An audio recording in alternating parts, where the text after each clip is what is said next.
जय गुरु।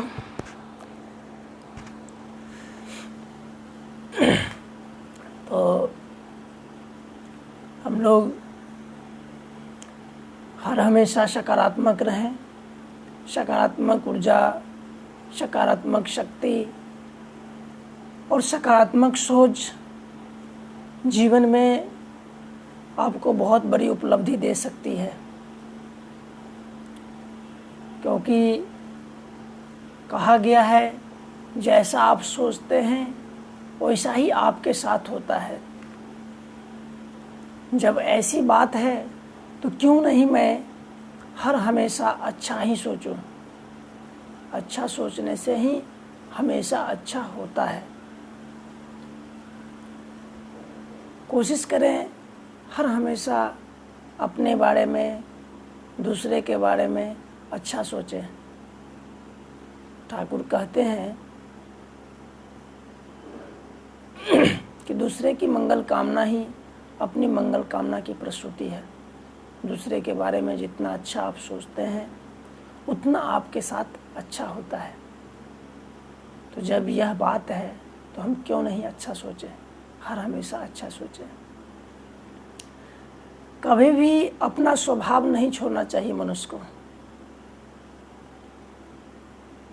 जब मनुष्य किसी तरह के कोई अगर मनुष्य के ऊपर चोट पहुंचाता है, किसी तरह का आलोचना कोई करता है, किसी तरह का दुख दर्द दे देता है, तो अपने स्वभाव को बदलने की कोशिश करता है।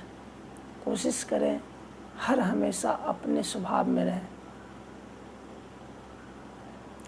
कभी भी किसी के स्वभाव से प्रभावित न हो, क्योंकि आपका अपना स्वभाव आपका अच्छा संस्कार का परिचय है। कोशिश करें कि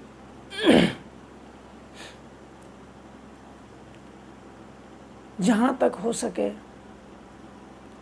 अच्छे स्वभाव में रहें। अच्छा स्वभाव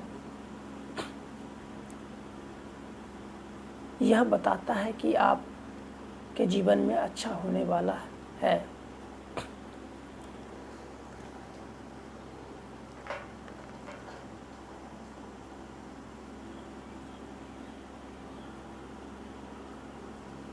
एक महात्मा जी एक बार नदी के किनारे से गुजर रहे थे, तो अचानक क्या हुआ कि देखें कि एक बिच्छू राज नदी में बहते हुए जा रहे हैं। उन्होंने क्या किया, क्यों सोचा कि ये नदी में बह जाएगा। उस उद्देश्य से उनको वह हाथ पर हथेली पर लेकर बाहर निकालने की कोशिश किए और लगातार कोशिश किए। और बिच्छू राज क्या करते थे, प्रायः उसको जितना बार उठाते थे उतना बार उनको काट लिया करते थे। इस चीज को बगल बैठे एक मछुआरा देख रहे थे और वह कई बार ऐसा किए। मछुआरा उनसे एक प्रश्न किए कि महाराज, ये बिच्छू को आप जितना बार निकाल रहे हैं बाहर उतना बार आपको डंक लगाता है, फिर भी आप उसको निकालने की प्रयास कर रहे हैं, ऐसा क्यों कर रहे हैं आप? उन्होंने कहा कि जिसका जो स्वभाव है वह करता है। मेरी स्वभाव है किसी की रक्षा करना, किसी को बचाना, इसलिए मैं उसे बचाना चाहता हूँ। तो जो आपका स्वभाव है वह कभी न छोड़ें, क्योंकि आपका स्वभाव ही आपका वास्तविक परिचय है। उसी से आप जाने जाएंगे। तो कोशिश करें कि अपने स्वभाव में ही रहें, दूसरे के स्वभाव में को अपने बॉडी पर असर नहीं होने दें।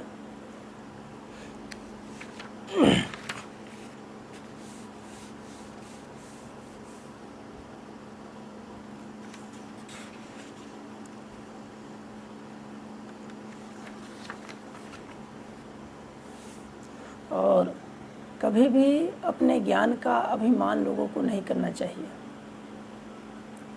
ज्ञान का अभिमान होने पर मनुष्य कि जो ज्ञान की विस्तार है वह रुक जाता है।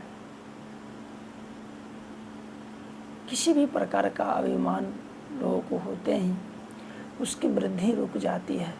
तो अगर वृद्धि की ओर जाना चाहते हैं, आप आगे बढ़ना चाहते हैं, तो कोशिश करें हमेशा ज्ञान का विस्तार करें, हर लोगों की सुने, चाहे वह लोग जो भी हो,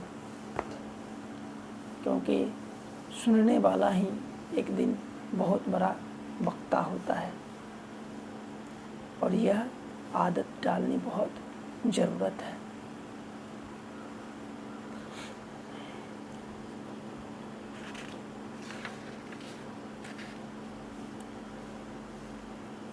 और अगर कुछ उपलब्धि चाहते हैं तो कभी भी सद्गुरु के पास जब जाएं तो उनकी परीक्षा न करें।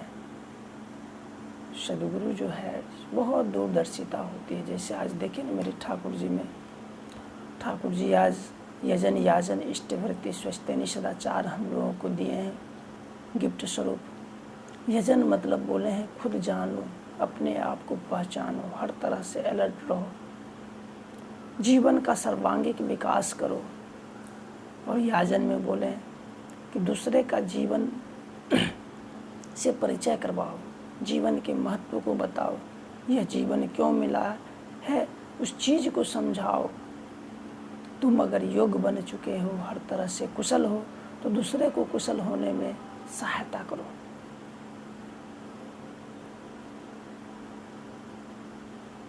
ये बहुत बड़ी चीज़ है। इष्टवृत्ति बोले अपने कर्म के जरिए कुछ उपार्जन करो, उसमें से कुछ भोग स्वरूप दैनंदिन बोलते ठाकुर जी अर्घ रखो, जिससे तुम्हारी बॉडी की रक्षा होती है। ये एक तरह की रक्षा कवच है इष्टवृत्ति। उसके बाद स्वस्थेनी, अभी महामारी के कारण लोग जो है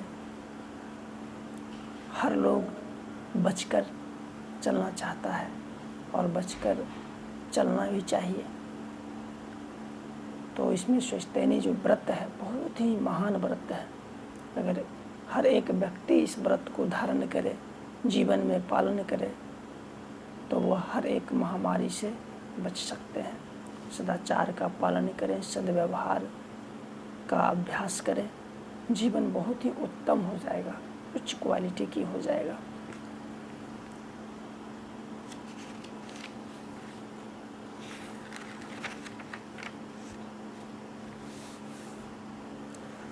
ठाकुर जी कहते हैं कि बहुत बड़ी उपलब्धि के लिए हमें किसी भी चीज़ के अंदर जाने की ज़रूरत होती है। जब तक हम उसके अंदर नहीं जाएंगे तब तक हमें समझ नहीं आएगा कि वह चीज़ आखिर कहाँ तक हमें लाभ पहुँचा सकता है। इसके लिए उन्होंने कहा है कि बीज को प्राप्त अगर करना चाहते हो तो भूसी से अलग करना होगा। कहते हैं बीज को अगर प्राप्त करना चाहते हो तो उसे भूसी से अलग करो। भूसी से अलग करने का मतलब क्या है? भूसी से अलग करने का मतलब है कि हर एक चीज़ में सत्य देखने की कोशिश करो, हर एक चीज़ में गुण देखने की कोशिश करो।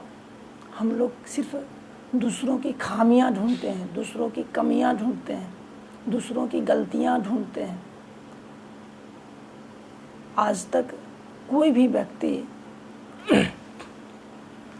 महान गलती ढूंढकर नहीं बना है, दूसरे की कमी ढूंढकर नहीं बना है।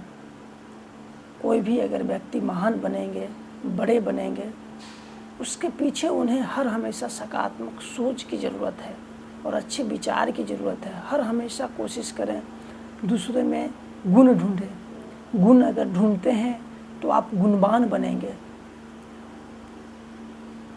गुण अगर ढूंढते हैं तो गुणवान बनेंगे।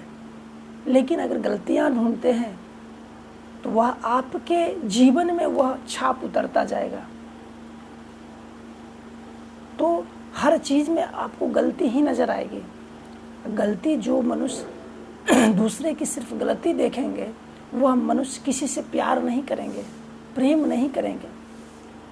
क्योंकि घर में ही आप देखते होंगे किसी से छोटी सी गलती हो जाती है तो हमें उसके ऊपर क्या होता है, गुस्सा चढ़ जाता है। मैं उसको मारने के लिए तुल जाता हूँ, फटकार लगाता हूँ। तो गलतियाँ नहीं ढूंढे, किसी की कमी नहीं ढूंढे। कमी ढूंढने पर उनसे आपको दूरी, बीच की दूरी बन जाती है। और हर एक व्यक्ति, कुछ भी ऐसा चीज़ इस संसार में नहीं है जिसमें गुणवत्ता नहीं है, हर चीज़ में गुण है। बशर्ते कि आपकी नज़रिया, आपकी सोच सबसे बड़ी चीज़ है। आपका सोच कितना बड़ा है ये मायने रखता है। तो सोच को सबसे पहले कोशिश करें बड़ा करें, और कोई भी चीज़ है उसके आदि अंत को जानें, उससे आपको बहुत बड़ी उपलब्धि मिल सकती है। भी हम लोगों को सबसे बड़ी खामियां है कि हम लोग किसी कार्य को बीच में ही छोड़ देते हैं, और बीच में छोड़ने से उसमें बहुत बड़ी उपलब्धि नहीं मिलेगी। बहुत बड़ी उपलब्धि के लिए हमें आदि अंत तक जाना होगा। जो जो करना है, जो जो करनीय योग्य काम है उसे करना होगा, तब हम बहुत आगे बढ़ सकते हैं उस क्षेत्र में। और सबसे बड़ी चीज़ है कि आत्म सुधार करना मनुष्य को ज़रूरत है। और आत्म सुधार चीज़ ऐसी है कि ये खुद को करने की चीज़ है, ये दूसरे के लिए नहीं है। जो लोग आत्म सुधार करेंगे उनका जीवन उत्कृष्ट हो सकता है, क्योंकि मनुष्य जितना अपने आप को जानता है दूसरा उसको उतना नहीं जानता है। वह उनके अंदर क्या कमी है, मनुष्य में प्रवृत्ति हो गई दूसरे में कमी देखना। और जिस दिन मनुष्य अपने अंदर में कमी ढूंढना अगर स्टार्ट कर दे, अपनी कमियां अगर ढूंढना स्टार्ट कर दे, उस दिन समझिए उसको महान बनने से कोई रोक नहीं सकता है। क्योंकि हर एक मनुष्य को पता है कि मेरे अंदर क्या कमी है और मुझे क्या त्यागने की ज़रूरत है, क्या ऐड करने की ज़रूरत है। वो जिस दिन ध्यान दे देंगे उस पर, वह निश्चित रूप से महान बनेंगे, और जो चाहते हैं वही होगा उनके साथ। अभी देखिए ना, कभी कभी हम लोग कह देते हैं जनरली वे में कि हम ये खा लिए इसलिए मेरा पेट गड़बड़ हो गया। इसका मतलब क्या हुआ कि उसे पता था कि ऐसा करने से ऐसा हो सकता है, फिर भी वो ऐसा काम कर दिया। तो हम अपने आप को जितना जानते हैं उतना कोई नहीं जानता है। कभी कभी ये भी कहते होंगे कि इस टाइम हमें नहीं नहाना चाहिए, इस टाइम नहा लिए इसलिए मुझे सर्दी हो गई। तो क्या है, वाकई में हमें पता है, फिर भी हम गलतियां कर देते हैं। तो गलती की सुधार की ज़रूरत है। जितना आप सुधार करेंगे उतना आप महान बनेंगे, योग्य बनेंगे। और कोशिश करें, हर एक चीज़ अभ्यास की चीज़ है। तो अभ्यास में हमें सब दिन अच्छे बनने की अभ्यास करना चाहिए। और अच्छा बनने की अभ्यास कैसे होगा? जैसे आप व्यवसाय कर रहे हैं, मान लीजिए, हो सकता है कि कोई ग्राहक ही है, आप उनके साथ सही से पेश नहीं आते हैं, सही से बात विचार नहीं करते हैं।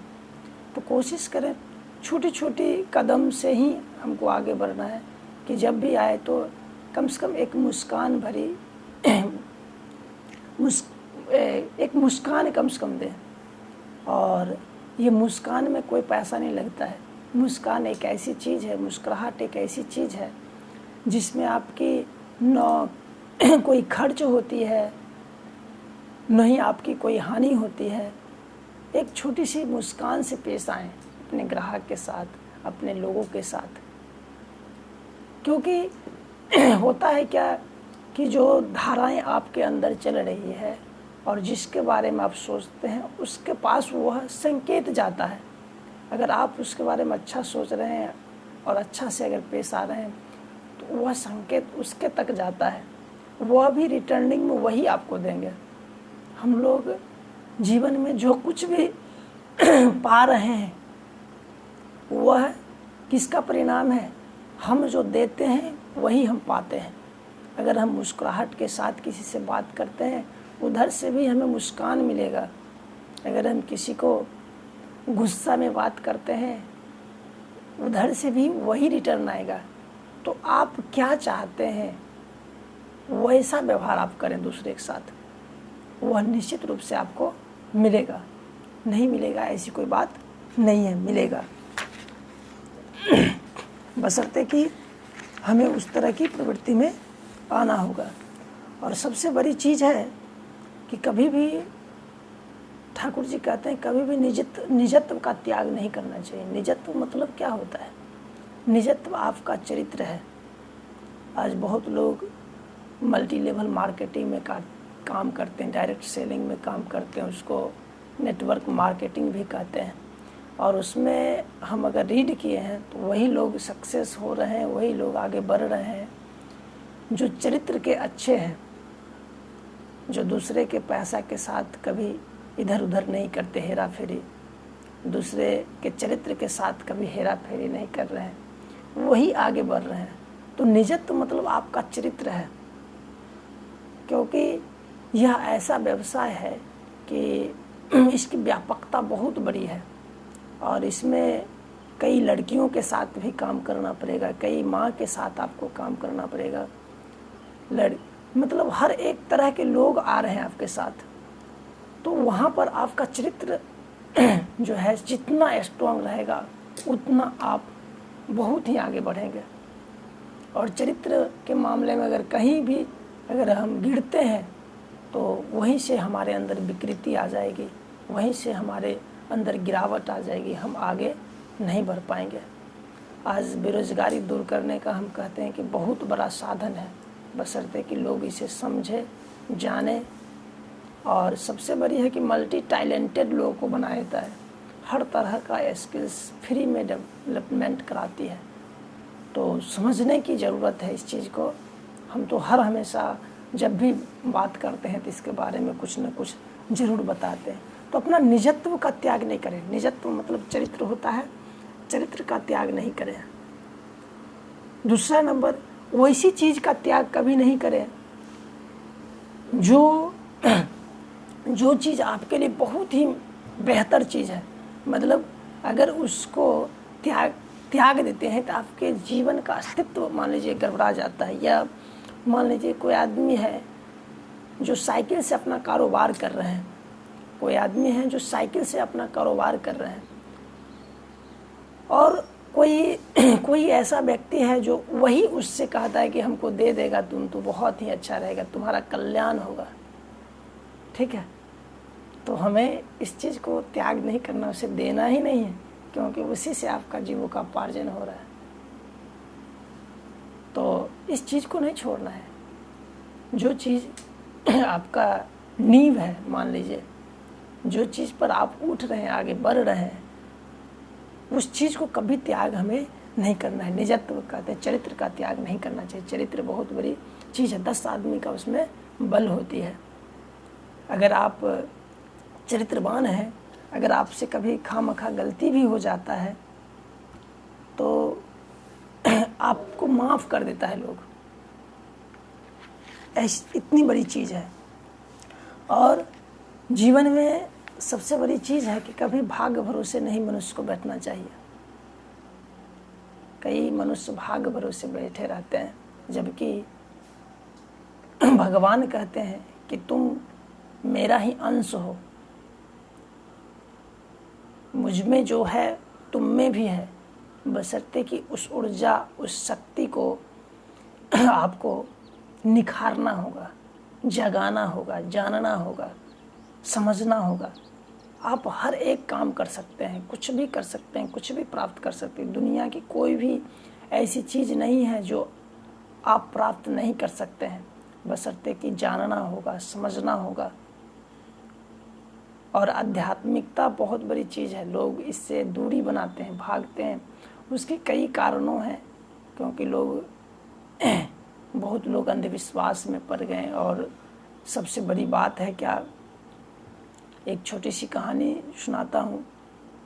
एक बार पूर्णिया जाने को मिला हमको, तो पूर्णिया जब गए तो एक आदमी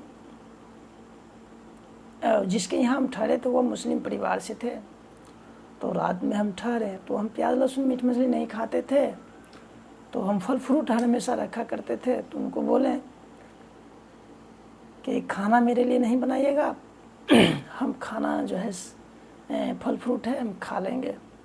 तो उन्होंने गुस्सा कर बात की हमसे कि आप खाना क्यों नहीं खाएंगे, मेरे यहाँ तो ब्राह्मण भी खाते हैं, मेरे यहाँ हर एक लोग आकर खाते हैं। बोलें कि देखिए एक्चुअली ऐसा है कि मैं प्याज लहसुन नहीं खाता हूँ, मीट मछली नहीं खाता हूँ, तो इसलिए मैं खाना नहीं चाहता हूँ। खाने से आपको लाभ नहीं होगा, आप मुझे इसलिए खिलाना चाहते हैं कि मेरे यहाँ गेस्ट स्वरूप आया है।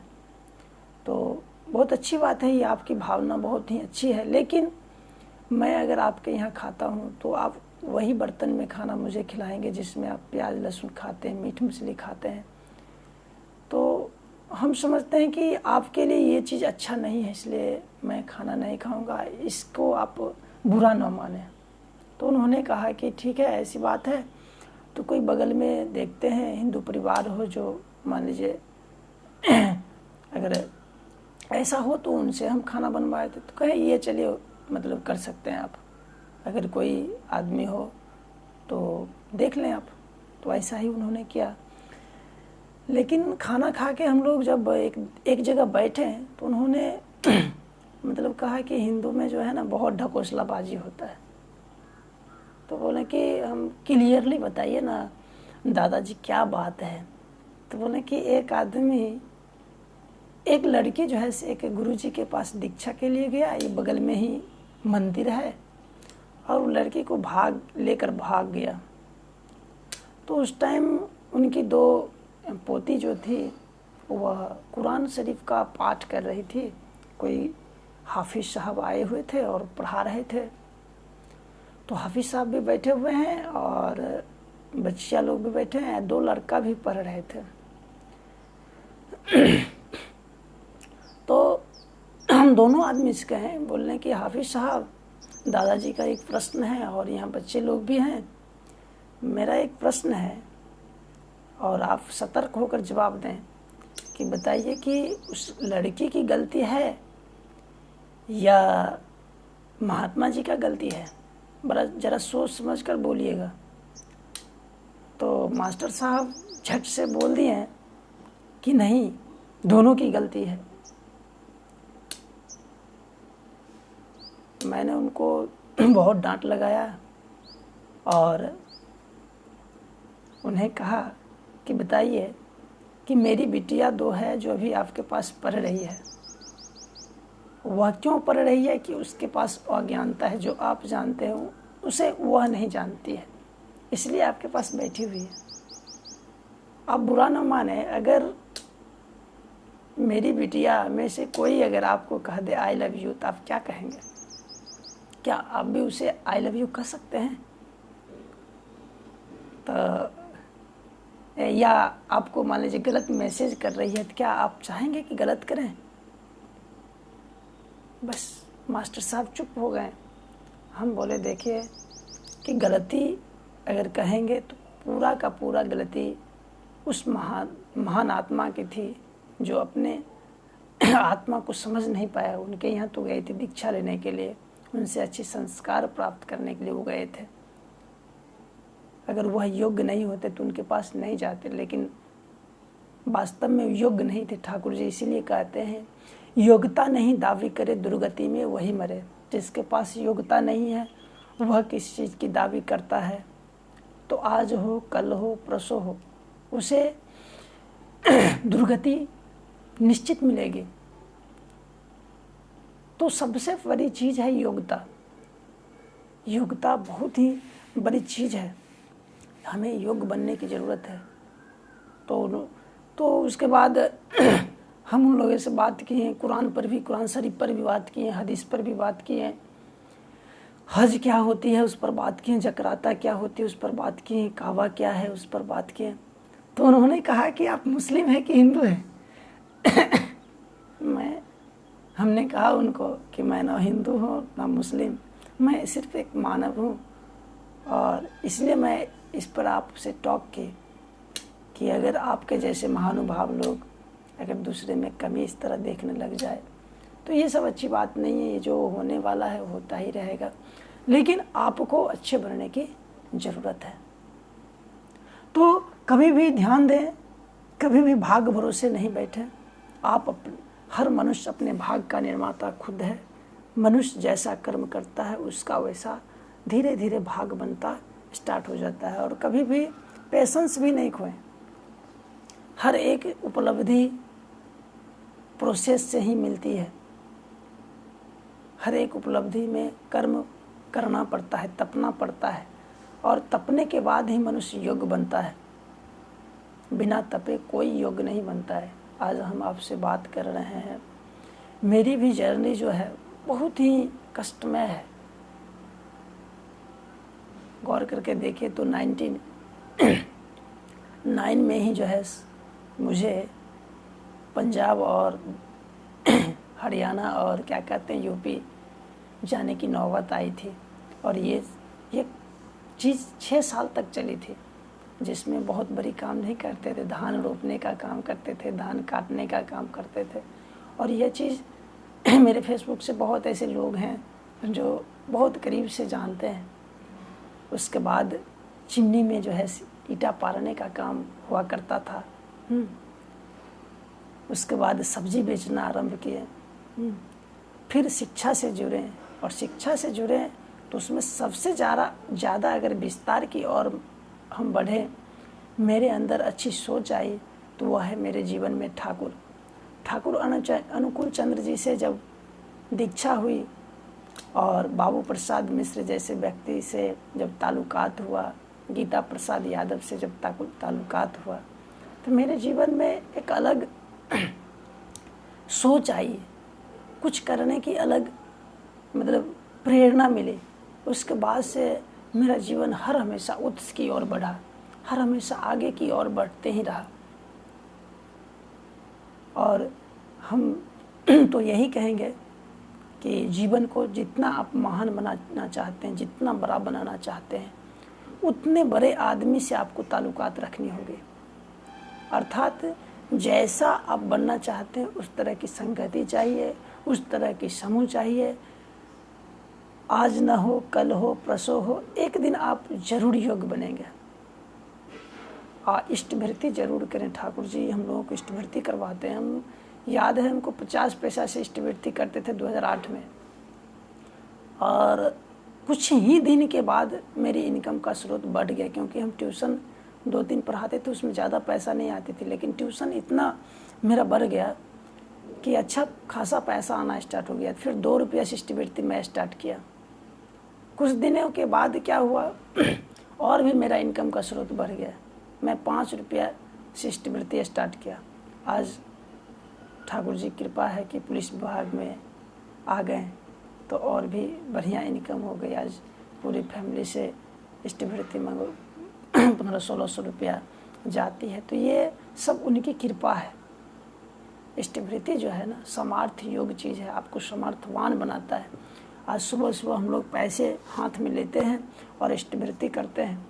इसका मतलब जानते हैं, ठाकुर जी आपको याद करवाते हैं कि बेटे पैसे के बिना एक कदम भी चल नहीं सकते हो। और इष्टवृत्ति भी कब करेंगे आप, जब आपके पास पैसे होंगे। पैसे आपके पास नहीं होगी, आप इष्टवृत्ति नहीं कर पाएंगे। इसलिए वह दिखाते हैं कि यह युग अर्थ युग है, और इस अर्थ युग में पैसे बहुत बड़ी चीज़ है। इसलिए उपार्जन क्षमता को बढ़ाने के लिए भी इष्टवृत्ति चीज़ दिए हैं। और सबसे बड़ी आपके जीवन ठाकुर जी का है, यजन याजन इष्टवृत्ति करने से कटे महावृत्ति।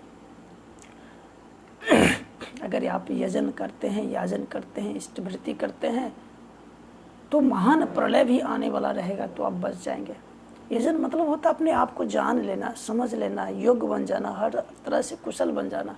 जो लोग अपने आप को जान जाएंगे, समझ जाएंगे क्या करना है क्या नहीं करना है, हर चीज़ को यदि समझते हैं तो उनसे गलतियां हो ही नहीं सकती है। जब गलतियां नहीं होंगी तो किस तरह की उन्हें पनिशमेंट भी नहीं मिलेगी। अभी मान लीजिए बहुत लोग अभी भी है जो नेगेटिव विचार के हैं कहते कोरोना नहीं है, जबकि बहुत लोग आज मर रहे हैं, बहुत लोग को हो जा रहा है, रिकवर हो रहा है। तो ठाकुर जी में बहुत बड़ी दूरदर्शिता था, जो हमें यजन, याजन, इष्टवृत्ति, स्वस्तिनी, सदाचार दिए। यजन मतलब बोले हर तरह से जग जाओ, हर चीज़ को समझने की कोशिश करो, हर चीज़ की गहराई में जाने की कोशिश करो। याजन मतलब बोले कि जब हर चीज़ से तुम्हें लाभ हो रहा है, हर चीज़ से तुम आनंद का उपभोग कर रहे हो, यही जीवन दूसरे में दो, यही जीवन दूसरे को भी चाहिए, वही याजन हो जाएगा। और तीसरा इष्टवृत्ति, मतलब इष्टवृत्ति, इष्ट मतलब होता है मंगलमय देवता, वृत्ति मतलब भरण पोषण, उनके भरण पोषण के लिए हमें प्रत्येक दिन अर्घ देनी होती है। और इष्टवृत्ति यहीं से समाप्त नहीं होगी, लोगों के साथ अच्छा व्यवहार करना होगा, ये भी इष्टवृत्ति के अंदर आएगा। लोगों को दीक्षा दिलाना होगा, अच्छे संस्कार मिलाना होगा, ये भी इष्टवृत्ति है। मतलब ठाकुर कहते हैं आमी चाहिए शुद्ध आत्मा, मतलब लोगों को जितना आप पवित्र बनाएंगे, जितना आप योग्य बनाएंगे, जितना आप कुशल बनाएंगे, उतना ठाकुर आपसे प्रसन्न होंगे, उतना आपका इष्टवृत्ति सार्थक होगा। और तीसरी चीज़ बोले स्वस्तिनी। आज हम लोगों को जो है कोरोना काल में बोला गया है कि साबुन से हाथ धोने के लिए, सैनिटाइज करने के लिए, दूसरा का वस्त्र नहीं लेने के लिए, मतलब बहुत तरह की बात जो है बताई जाती है दूरी बना कर रहने के लिए। ठाकुर जी स्वस्तिनी में बोले हैं इस शरीर को ही श्री विग्रह का मंदिर मानने के लिए, इसको जितना आप पवित्र रखेंगे उतना बेहतर जीवन यापन करेंगे। तो शरीर को स्वस्थ रखने के लिए बोले, शरीर को पवित्र रखने के लिए बोले, तो शरीर को अगर हम स्वस्थ रखेंगे, पवित्र रखेंगे हर तरह से, तो फिर ये कोरोना जैसे महा भय है, इससे भी हम एक दिन त्राण पा जाएंगे। हमें वह टच करेगा जरूर, जो अगर बीमारी है तो लोगों को टच करेगा। क्योंकि ठाकुर जी के जीवन से एक कहानी है कि एक बार कृष्णपंत भट्टाचार्य बैठे हुए थे, फर्स्ट बार तो उनसे मुलाकात ही हुई थी, और वह फिश के साइंटिस्ट थे। उन्होंने कहा कि ठाकुर के बारे में सुनते हैं कि भगवान है, तो भगवान को पथ की क्या ज़रूरत है, क्योंकि उस टाइम उनके लिए कुछ प्यारीदा पथ लाए थे, तो मतलब कुछ दवाइयाँ लाए थे, तो बोले उनको क्या दवाई की ज़रूरत है। तो ठाकुर जी इस चीज़ को समझ गए कि, तो ठाकुर जी एक पेड़ को इंडिकेट करके कहते हैं कि देखो उस पेड़ में बहुत बड़ा धोधर है, मतलब खोखला था, लेकिन देखो क्या फल देना छोड़ दिया है, क्या वह छाया देना छोड़ दिया है। तो बोले इस संसार में जो कोई भी आएगा उसे, साधारण मनुष्य को जो जो चीज़ होता है, भगवान भी आएंगे उनको भी सारी चीज़ होगा, वो भी दवाई लेंगे, उन्हें भी सर्दी लगेगी, उन्हें भी बुखार लगेगी। तो हर एक व्यक्ति को ये सारी चीज़ होगी, लेकिन अगर हम सतर्क रहेंगे, अगर हम अलर्ट रहेंगे, अगर हम अपने इम्यून सिस्टम को बूस्ट रखेंगे, मजबूत रखेंगे, क्या खाना चाहिए क्या नहीं खाना चाहिए इसका अगर ध्यान रखेंगे, तो इस आपदा से भी हम निकल सकते हैं, पार पा सकते हैं। तो ठाकुर में बहुत बड़ी दूरदर्शिता थी, जो हम लोगों को स्वस्तिनी व्रत दिया। हर एक व्यक्ति को स्वस्तिनी व्रत लेना चाहिए, चाहे वह हिंदू हो, मुस्लिम हो, सिख हो, ईसाई हो, बौद्ध हो, क्रिस्तान हो, क्योंकि सदगुरु जो आते हैं एक व्यक्ति के लिए नहीं आते हैं, वह संपूर्ण मानव जाति के लिए आते हैं। बशर्ते कि ठाकुर जी कहते हैं pull the husk to draw the seeds, बीज को प्राप्त करने के लिए भूसी से अलग करना होगा। मतलब कहते हैं कि किसी भी चीज़ में गहराई में जब जाते हैं तब उसके बारे में आपको बेहतरीन जानकारी मिलती है, तब वहाँ से आपको महान उपलब्धि मिलती है, यानी बड़ी उपलब्धि मिलती है। तो मनुष्य अपने भाग का निर्माता खुद है, मनुष्य जैसा जैसा कर्म करेंगे उसका भाग वैसा ही बनता जाएगा। कोई आज IAS ऑफिसर है, कोई IPS है, कोई PM है, कोई CM है, कोई कुछ भी है, तो हर एक व्यक्ति अपने कर्म के अनुसार वहाँ पर है। तो हम लोग जैसा कर्म करेंगे वैसा निश्चित रूप से एक दिन बनेंगे। कर्म को छोड़कर कुछ भी नहीं, क्योंकि ठाकुर जी कहते हैं doing is the getting off mother, करना ही पाने की जननी। हर हमेशा ठाकुर सबको कर्म के लिए प्रेरित किए हैं। ये नहीं कहें कि भगवान भरोसे बैठने के लिए, क्योंकि ठाकुर जी कहते हैं मनुष्य अपने भाग का निर्माता खुद है, वह जैसा कर्म करेगा उसका वैसा भाग बनेगा।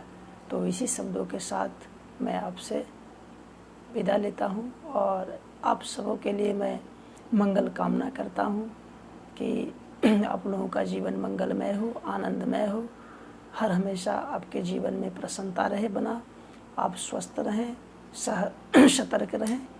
इसी शब्दों के साथ मैं आपसे विदा लेता हूँ। जय गुरु।